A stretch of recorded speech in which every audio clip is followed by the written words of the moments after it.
Jeff Proctor's journalism career began in 2002, and for many years he covered crime.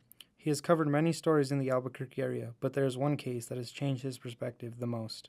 Case of 11 women who were murdered and buried in shallow graves out on the West Mesa, commonly referred to as the West Mesa murders. Women began going missing from the Albuquerque area from 2001 to 2006.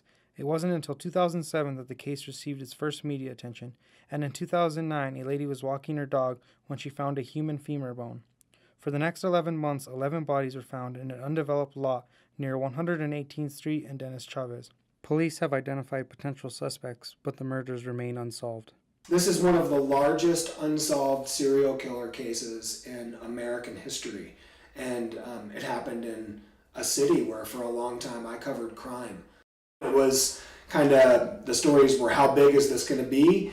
I hate to be crass, but what's the body count going to look like? And then a pattern started to emerge with who the victims were, and they were women who were living with and struggling with drug addiction and substance abuse problems, who had histories that included arrests for prostitution, those kinds of things.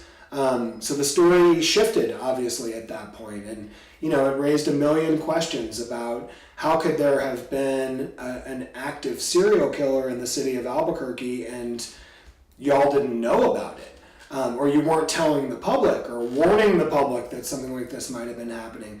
Being the West Side Crime reporter in 2009, Jeff has covered this story since the very beginning, and his perspective about APD has changed. It kind of showed that the perspective that law enforcement wants to put out about a particular case, it's almost always more complicated than that.